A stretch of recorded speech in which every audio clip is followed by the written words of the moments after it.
கர்த்தராகிய இயேசு கிறிஸ்துவ நாமத்திலே உங்கள் அனைவருக்கும் வாழ்த்துக்கள். வானம் ஒழிந்தாலும் பூமி ஒழிந்தாலும் என் வார்த்தை ஒழியாது என்று சொன்ன இயேசு மகாராஜாவுடைய வார்த்தை வல்லமை மிக்கது, ஜீவன் உள்ளது, உயிர் உள்ளது. இன்று ஆபிரகாம் லோத்து குடும்பத்துக்காக பரிந்து பேசின போது லோத்து குடும்பத்தை காப்பாற்றினார். எஸ்தர் ராஜாத்தி, தாதி, முர்தகாய் 3 நாள் ஜெபித்த போது தேவன் இஸ்ரேல் மக்களை காப்பாற்றும்படி பெரிய காரியத்தை செய்தார். தானியேல் ஜெபத்துக்கு அற்புதம் செய்தார்.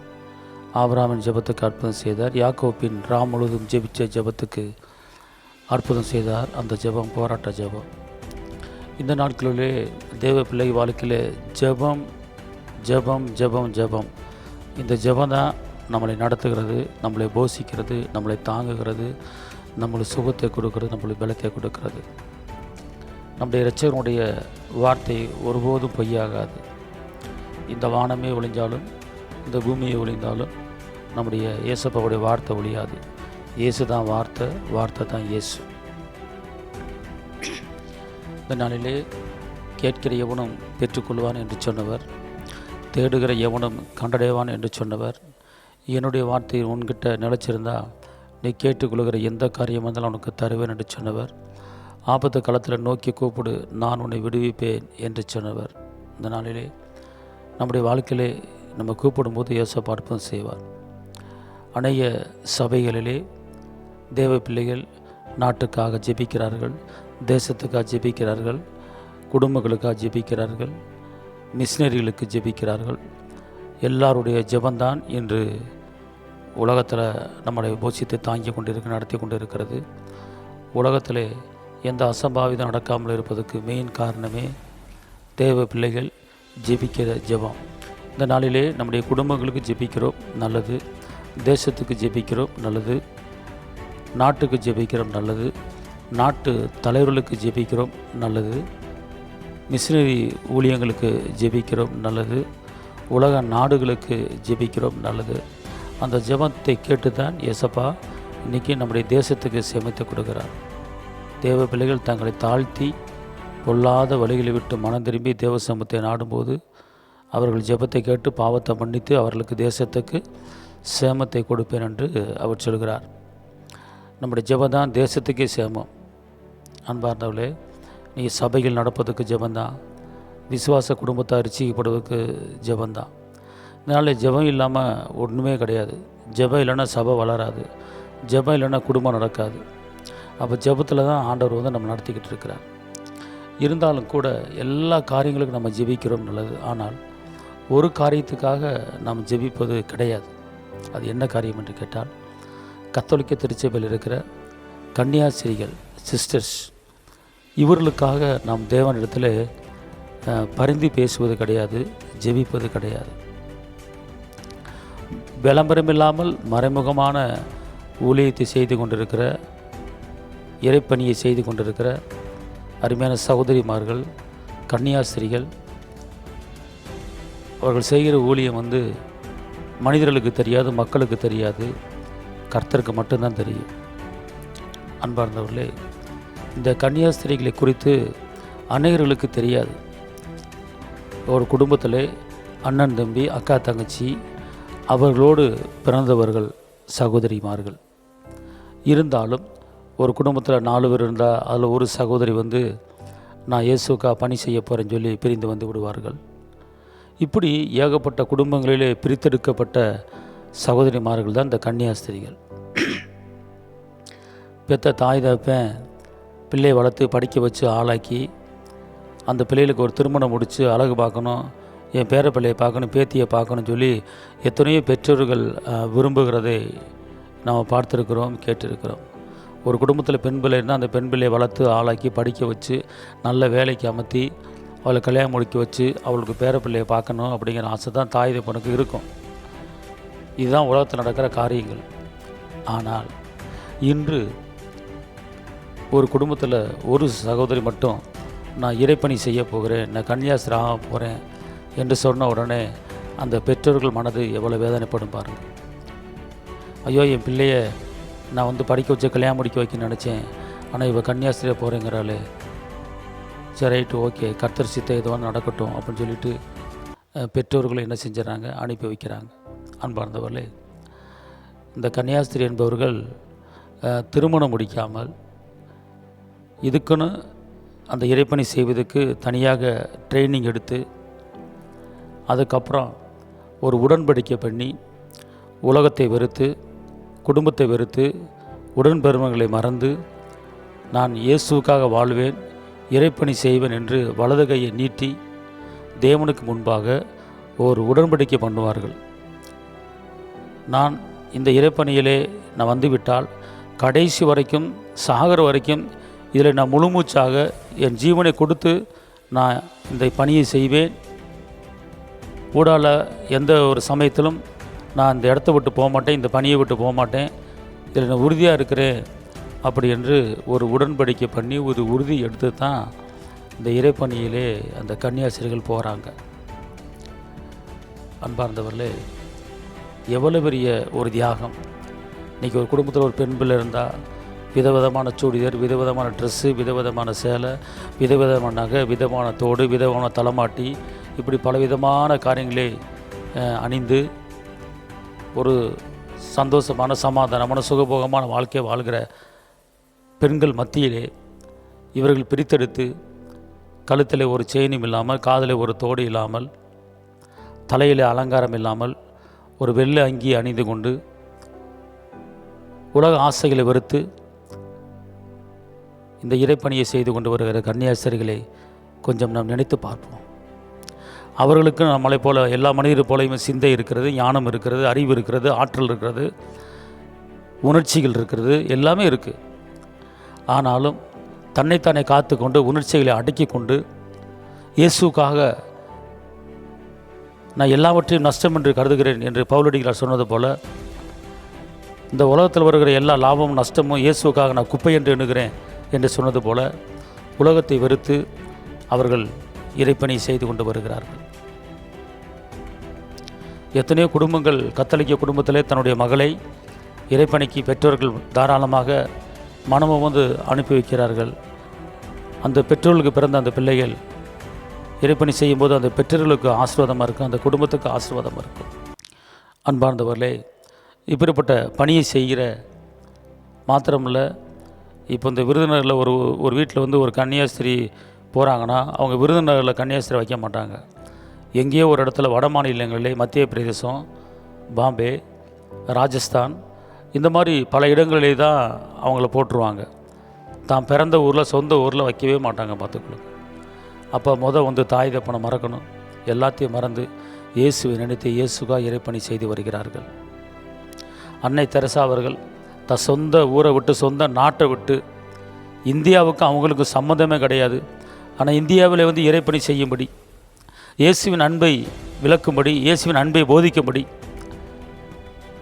அன்பு என்றால் என்ன, சமாதானம் என்றால் என்ன என்பதை போதிக்கும்படி அன்னை தெரசாம்மா கல்கத்தாவில் ஒரு குஷ்டரோகி ஆஸ்பத்திரி ஆரம்பித்து பணம் இல்லாமல் பணத்தை அங்கங்கே வசூல் பண்ணி கஷ்டப்பட்டு நிந்திக்கப்பட்டு அவமானப்பட்டு பணத்தை சேகரித்து குஷ்டரோகிகளை பராமரித்தார்கள்.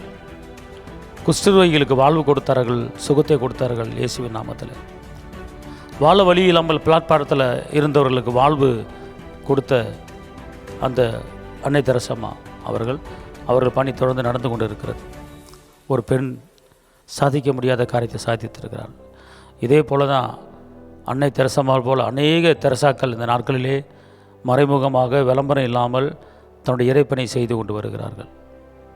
அன்பார்ந்தவர்களே, இவர்களை குறித்து மற்ற சபையை சேர்ந்த போதகர்கள், மற்ற கிறிஸ்தவர்கள் யாருமே வந்து சிந்திப்பது கிடையாது, நினைப்பது கிடையாது. அவர்கள் சுகபோகமாக வாழ்ந்து கொண்டு இருக்கிறார்கள்.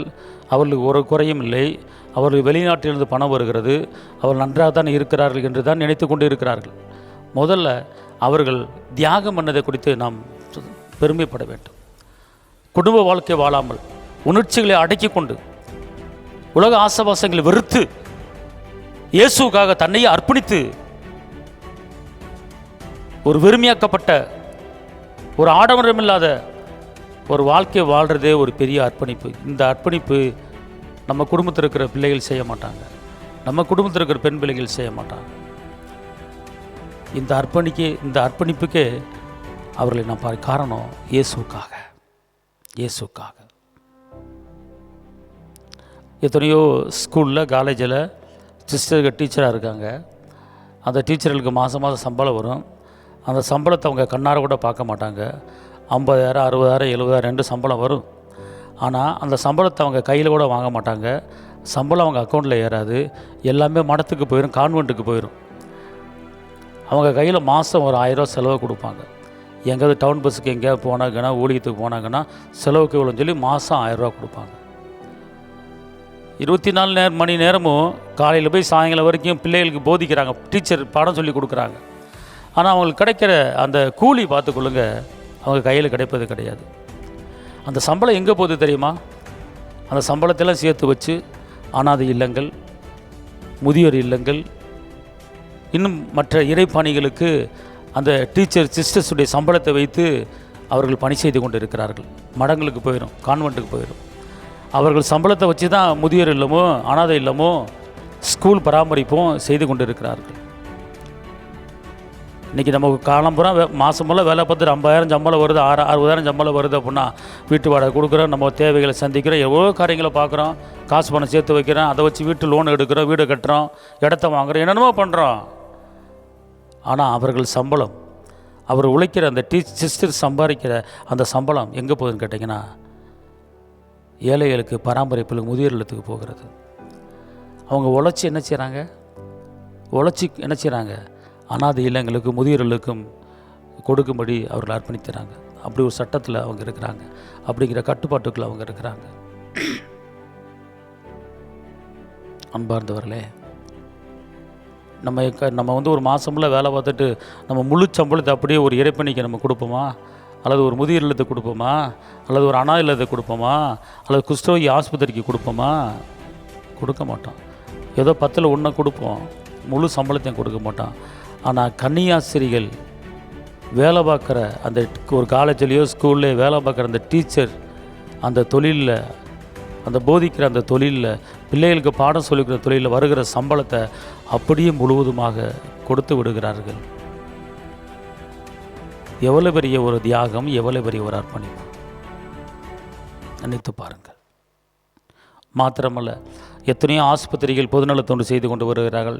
எத்தனையோ ஆஸ்பத்திரிகளே அவர்கள் வெறுமையாக எந்த ஒரு பிரதிபலன் பார்க்காம அந்த ஆஸ்பத்திரியில் வேலை பார்க்குற கன்னியாஸ்திரிகள் இருக்கிறாங்க. இப்படிப்பட்ட கன்னியாஸ்திரிகள் இருந்து கொண்டு தான் இருக்கிற இந்த இறைப்பணி நடந்து கொண்டு தான் இருக்கிறது. ஆனால் இவர்கள் இறைப்பணி வெளியே யாருக்கும் தெரியாது, விளம்பரமே கிடையாது. இன்றைக்கி மற்ற தேவ ஊழியத்தில் நடக்கிற காரியங்கள் நாங்கள் அனாதையில் நடத்துகிறோம், முதியோர்கள் நடத்துகிறோம் இப்படி என்று விளம்பரப்படுத்துகிறாங்க. அது தப்போ தவறு அது தெரியாது, நல்லது கெட்டது அது தேவையில்லை நம்மளுக்கு. நான் என்ன சொல்ல வரேன் அப்படின்னு கேட்டிங்கன்னா, இப்படி விளம்பரம் இல்லாமல் தன்னந்தனியாக இறைப்பணி செய்து கொண்டு வர பிள்ளைகளுக்கு பாடம் சொல்லிக் கொடுக்கும்போது, கத்தோலிக்க ஸ்கூலில் பார்த்திங்கன்னா ஞான உபதேச பீரியடுன்னு சொல்லி ஒரு பீரியட் இருக்குது. எப்படி மேக்ஸுக்கு ஒரு பீரியடு, ஹிஸ்ட்ரி ஜாகிரபிக்கு ஒரு பீரியடு, எப்படி சயின்ஸுக்கு ஒரு பீரியடு அப்படி இருக்கிறதோ, அதே மாதிரி கத்தோலிக்க ஸ்கூலில் பார்த்தீங்கன்னா ஞான உபதேச பீரியடு அப்படின்னு சொல்லி ஒரு பீரியட் இருக்குது. அது ஒரு 1/2 மணி நேரம் இருக்கும். அதில் பைபிளை பற்றி கதைகளை சொல்லி, பைபிளை பற்றி போதித்து, இயேசுவின் அன்பை போதித்து பிள்ளைகளுக்கு கற்றுக் கொடுத்து கொண்டு இருக்கிறார்கள். இறைப்பணி அப்படி செய்து கொண்டு வருகிறார்கள். அன்பார்ந்தவர்கள், இப்படி தான் இறைப்பணியை அந்த கன்னியாஸ்திரிகள் செய்து கொண்டு வருகிறார்கள். மாத்திரமல்ல, அவர்கள் சாகிற வரைக்கும் அங்கே தான் இருக்கணும், வீட்டுக்கு போகக்கூடாது. ஏதாவது வீட்டில் அண்ணன் தம்பி அக்கா தங்கச்சி ஏதோ கல்யாணம், ஏதோ ஒரு மரணம் அப்படிங்கிற ஒரு சூழ்நிலை தான் அவங்க பெர்மிஷன் கேட்டு அவங்க அந்த இடத்துக்கு வர முடியும். சும்மா வர முடியாது. ஒரு கண்ட்ரோல் இருக்கிறது, ஒரு கட்டுப்பாடு இருக்கிறது. அனுமதி இல்லாமல் எங்கேயும் வெளியே போக முடியாது.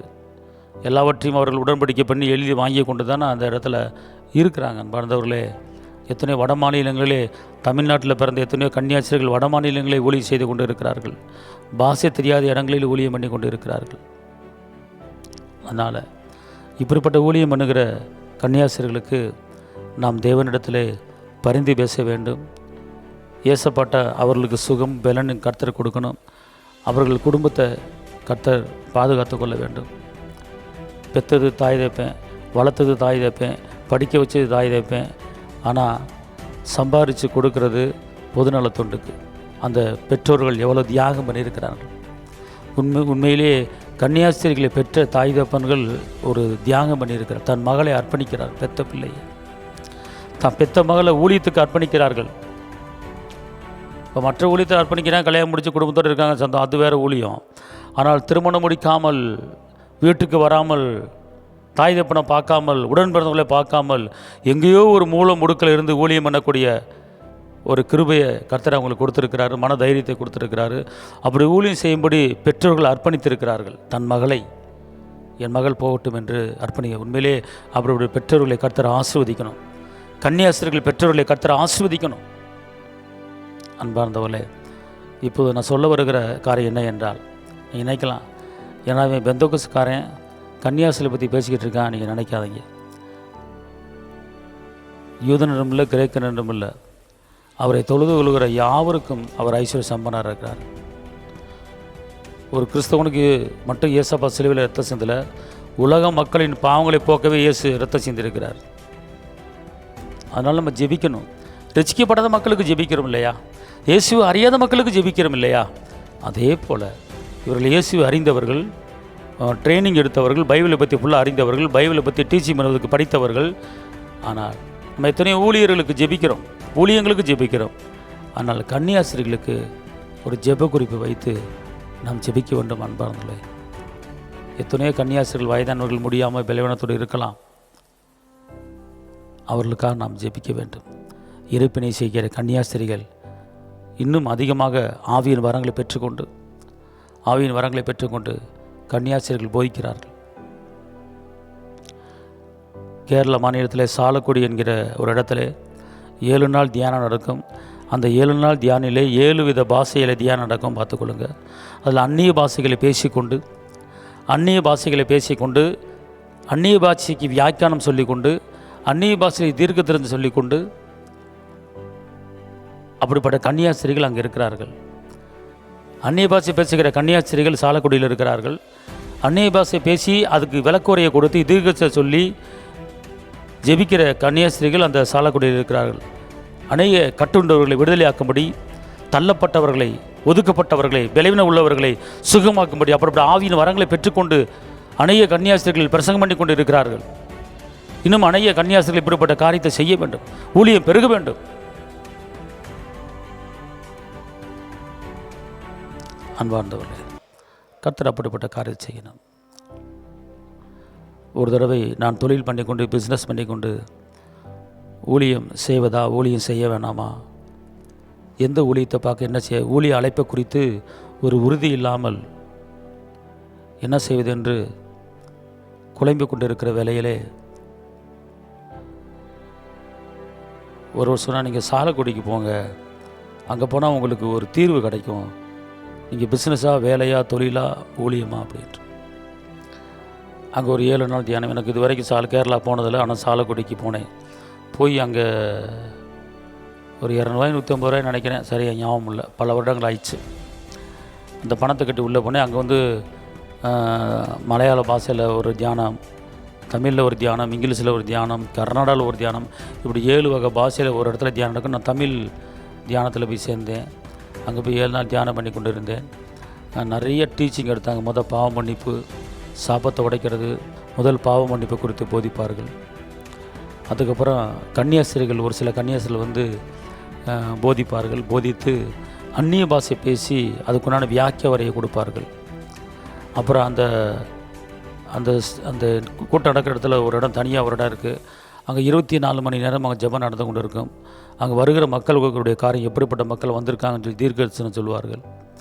அவருடைய காரியத்திலே அப்படிப்பட்ட ஒரு சூழ்நிலையிலே தட்டுத்தடுமாறி பிஸ்னஸ் நஷ்டம் அடைந்து விட்டது, தோல்வியாகிவிட்டது, தொழில் செய்வதா, வேலை பார்ப்பதா அப்படிங்கிற ஒரு சூழ்நிலை இருக்கும்போது கடைசியாக இங்கே போன்று நாங்கள் போய் 7 நாள் தியானத்தில் கலந்து கொண்டேன்.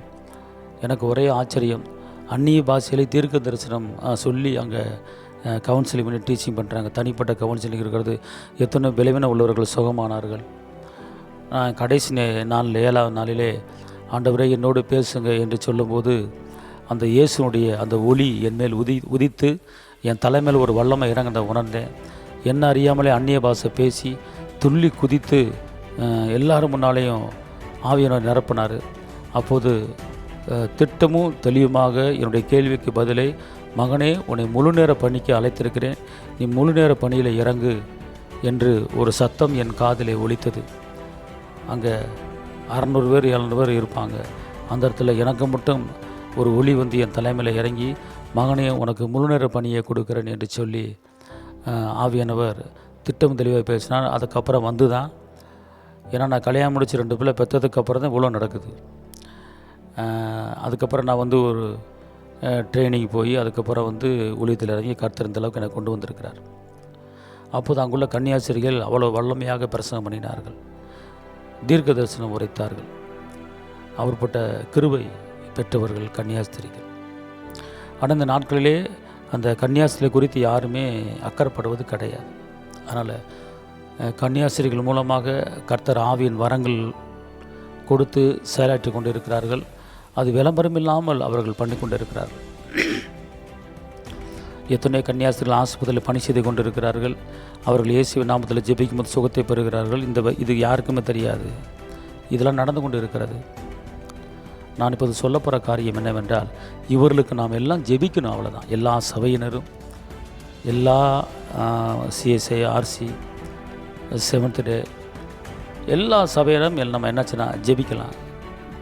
கன்னியாஸ்திரி ஜெபிக்கணும். எத்தனையோ காரியங்களை ஜெபிக்கிறோம். ரட்சிக்கப்படாத மக்களுக்கு ஜெபிக்கிறோம் இல்லையா? அதே போல் இவர்களுக்கு நம்ம என்ன செய்யலாம்? ஜெபிக்கலாம். தப்பு கிடையாது. நாம் ஜெபிக்கும் போது அவர் இன்னும் ஆவியின் வரங்கள் நிரம்பி இன்னும் ஆத்துமாக்கள் ஆதாயம் பண்ணுவார்கள். ஆஸ்பத்திரி வரவங்க எல்லா புறஜாதி மக்கள் எல்லாம் வர்றாங்க. அப்போ ட்ரீட்மெண்ட் எடுக்கும்போது இயேசு பற்றி போதிக்கிறாங்க, இயேசு பற்றி சொல்கிறாங்க, இறைப்பணி செய்கிறாங்க. எப்படி இறைப்பணி செய்கிறாங்க? நம்மளாம் குடும்ப வாழ்க்கை வாழ்ந்துட்டு பிள்ளைகளை பெற்றுட்டு பிள்ளைகளை வளர்த்து ஆளாக்கிட்டு நல்லது கெட்டது பார்த்துட்டு பிள்ளைக்கு நல்ல உடுத்தி ட்ரெஸ் எடுத்து அழகு கொடுத்து பிறந்த நாள் திரும்ப நல்லா கொண்டாடி கேக்கை வெட்டி கழுதை வெட்டி என்னென்னமோ செஞ்சுட்டு வாழ்ந்துக்கிட்டு இருக்கோம், ஊழியம் பண்ணிக்கிட்டு இருக்கோம். ஆனால் அவர்கள் அப்படி ஊழியம் பண்ணவில்லையே. பிறந்தநாள் கொண்டாட்டம் கிடையாது, திருமண நாள் கொண்டாட்டம் கிடையாது. 24 மணி நேரமும் இரவும் பகலும் இறைப்பணி செய்து கொண்டு இருக்கிறார்களே. நாம் இறைப்பணி செய்கிறோம், ஊழியம் செய்கிறோம். ஆனால் ஒரு பக்கம் பிறந்தநாள் கேக்கு வெட்டி எல்லோரும் கொண்டாடுறோம், திரும்ப நாள் கேக் வெட்டி எல்லாத்துக்கும் ஆகாரம் கொடுத்து விருந்து கொண்டாடுறோம், புது ட்ரெஸ் எடுக்கிறோம், பட்டு சேலை எடுக்கிறோம், கோட்டு செட்டு போடுறோம், ஒரு ஆடம்பரம் தெரிகிறது. ஆனால் கன்னியாஸ்திரிகள் அப்படி கிடையாது. அந்த வெள்ளையங்கி தரித்து கொண்டு இறைப்பணி செய்கிறார்கள். நாம் அவர்களுக்காக ஏசப்பட்ட பரிந்து பேச வேண்டும். நான் அவர்களுக்காக ஏசப்பட்ட ஜெபிக்க வேண்டும். அதனால் அன்பார்ந்தவர்களே, இந்த நாளிலே உலகத்தில் இருக்கிற எல்லா கன்னியாஸ்திரிகளும் ஆவியின் வரங்களோடு எழும்பும்படி, தன்னையே அர்ப்பணித்து இயேசுக்கா வாழும்படி அர்ப்பணித்த அந்த கன்னியாஸ்திரிகள் சரீரத்தில் சுகத்தை பலத்தை பெற்றுக்கொள்ளும்படி, அவர் வாழ்க்கையில் ஒரு முன்னேற்றம் உண்டாகும்படி, பதவி உயர்வு கிடைக்கும்படி, கனம் உண்டாகும்படி நாம் அவர்களுக்காக ஜெபிப்போம். தகப்பனை இயேசுவே, நன்றியோடு துதிக்கிறேன், ஸ்தோத்திரிக்கிறேன். உன்னதரைமை துதிக்கிறேன், உயர்ந்தவரைமை துதிக்கிறேன், அற்புதரைமை துதிக்கிறேன், அதிசயரைமை துதிக்கிறேன், இரக்கம் நிறைந்தவரைமை துதிக்கிறேன், காப்பவரைமை துதிக்கிறேன், இருந்தவரைமை துதிக்கிறேன், இருப்பவரை துதிக்கிறேன், வரப்போகிறவரைமை துதிக்கிறேன், நல்லவரை துதிக்கிறேன், வல்லவரை துதிக்கிறேன், கிருபையை துதிக்கிறேன், மகிமையை துதிக்கிறேன். அப்பா பிதாவே, ஆறுதலின் தேவனே, அடைக்கலமே, கேடகமே, பெலனே, கோட்டையே, இந்த நாளிலே இந்த வேளையிலே இயேசப்பா குடும்பத்தை மறந்து உடன்பிறந்தவர்களை மறந்து இயேசுக்காக தன் ஆவி, தன் ஆத்துமா, சரீரத்தை அர்ப்பணித்து இறைப்பணியை செய்து கொண்டு வருகிற எல்லா கன்னியாஸ்திரிகளையும் சிஸ்டர்களையும் உடைய கருத்தில் வைக்கிறேன். அவர்களுக்கு ஆவியின் வரங்களை கொடுத்து, ஆவியின் கனிகளை கொடுத்து, இன்னும் அதிகமாக இயேசுவின் அன்பை பறைசாற்றும்படி, இயேசுடைய சுகத்தை பெற்றுக்கொண்டு, இயேசுடைய சுகத்தின் வல்லமையை பெற்றுக்கொண்டு, தீர்க்க வரத்தை பெற்றுக்கொண்டு இன்னும் அனைவர்களுக்கு ஊழியம் செய்யும்படி, அவளை தேடி வருகிற மக்களுக்கு இறைப்பணி செய்யும்படி, அன்பை போதிக்கும்படி, சமானத்தை போதிக்கும்படி, இரக்கத்தை போதிக்கும்படி, தாழ்மையை போதிக்கும்படி நீ அவர்களை எடுத்து பயன்படுத்த. இந்திய நாட்டிலே எத்தனையோ கன்னியாஸ்திரிகள் மடம் இருக்கிறது, ஸ்கூல் இருக்கிறது, ஆஸ்பத்திரி இருக்கிறது. இதுபோக உலகமாக எத்தனையோ கன்னியாஸ்திரிகள் இருக்கிறாங்க. அவர்களுக்கு நீர் பாதுகாப்பை கொடுத்து, சுகத்தை கொடுத்து, பலனை கொடுத்து, எந்த நிந்தைகளோ, எந்த அவமானங்களோ, எந்த துக்கமோ, எந்த நெருக்கமோ அவர்களுக்கு வராத அளவுக்கு நீர் அவர்களை பாதுகாத்து நீ கரம்பிடித்து நடத்துங்க தகப்பனே. அவர்கள் ஊழியத்துக்கு பிரயாணப்பட்டு எந்த ஊருக்கு போனாலும், எந்த ஊருக்கு வந்தாலும் உம்முடைய கிருபை அவர்களை தாங்கட்டும், உம்முடைய பலன் அவர்களை தாங்கட்டும், உம்முடைய சமூகம் அவர் முன்னாலே செல்லும்படி சொல்லுகிறேன் தகப்பனே. தேவ கிருபை கூட இருக்கட்டும். இரத்த கோட்டைக்குள்ள மறைத்துக் கொள்ளுங்க. இதுவரை நடத்தின எபினேசரை இன்னும் நடத்த போகிறீங்க. அதே போல் கன்னியாஸ்திரிகள் குடும்பத்தை, பெற்றோர்களை உடைய கருத்தில் கொடுக்குறேன். கன்னியாஸ்திரிகள் உடன் பிறந்தவர்கள் உடைய கருத்தில் கொடுக்குறேன். பிள்ளையை பெற்று வளர்த்து ஆளாக்கி படிக்க வைத்து இறைப்பணிக்கு அனுப்பி வைக்கிற அந்த பெற்றோர்கள் மனது எவ்வளவு தியாகமுள்ள மனது. அந்த பெற்றோர்களை மனதார நான் ஆசீர்வதிக்கிறேன். அந்த பெற்றோர்களுக்கு ஆயுசு நாட்களை பெருக பண்ணு. தன்னுடைய மகளை இயேசுக்காக அர்ப்பணித்து இறைப்பணிக்கு அர்ப்பணித்து அனுப்புகிற அந்த பெற்றோர்கள் மனது எவ்வளவு வேதனைப்பட்டு அனுப்பியிருப்பார்கள். அவர்களுக்கு திறமனத்தை தாங்க, பலனை தாங்க. எத்தனையோ கன்னியாஸ்திரி உடன் பிறந்தவர்கள் இருக்கிறாங்க, அவர்களையும் நீங்கள் ஆசீர்வதிங்க. அவர்களுக்கு சுகத்தை தாங்க, பலத்தை தாங்க. அடிக்கடி கன்னியாஸ்திரிகள் தன் உடன் பிறந்தவர்களை பார்த்து ஜெபிக்கும்போது அவர்கள் வாழ்ந்திருக்கிறார்கள், உயர்ந்திருக்கிறார்கள். இயேசுவை பற்றி போதிக்கும் போது இயேசுவின் அன்பு இங்கே கடந்து போகிறது. இப்பேற்பட்ட கிருபை செய்த ஆண்டவரே, உம்முடைய நன்மைக்கு, உம்முடைய அற்புதங்களுக்கு நன்றி. ஒவ்வொரு சிஸ்டரையும், கன்னியாஸ்திரி சிஸ்டர் உடைய கருத்தில் கொடுக்குறேன். பணி செய்கிற ஒவ்வொரு இடத்திலும் ஆண்டவர் உடைய கிருபை விளங்கணும். பாதுகாத்துக் கொள்ளுங்க, பலப்படுத்துங்க, ஆசீர்வதிங்க. இயேசுவின் நாமத்தில் பிதாவே, ஆமென். கர்த்தர் உங்களை ஆசீர்வதிப்பார். இந்த வார்த்தையை கேட்ட எல்லா மக்களும், பெந்தகோஸ் மக்களும், எல்லா கிறிஸ்தவ மக்களும், எத்தனையோ ஜெப குறிப்புக்கு நாம் ஜெபிக்கிறோம். ஒரு ஜெப குறிப்பு, இந்தியா நாட்டிலே உலகத்தில் பணி செய்கிற கன்னியாஸ்திரிகளுக்காக, அவர் சரிகிற சுகத்துக்காக, பலத்துக்காக, அவர் குடும்பங்களுக்காக நாம் ஜெபிப்போம். இதன் மூலமாக தேவன் நாம மையப்படும். கர்த்தர் நம்ம மேலே பெரியமே இருப்பார். இயேசுவுக்கு மகிமை, இயேசுவுக்கு புகழ். கர்த்தர் உங்களை ஆசீர்வதிப்பார். எல்லா புகழும் இயேசுவுக்கே. அல்லேலூயா. தேவனுக்கு மகிமை.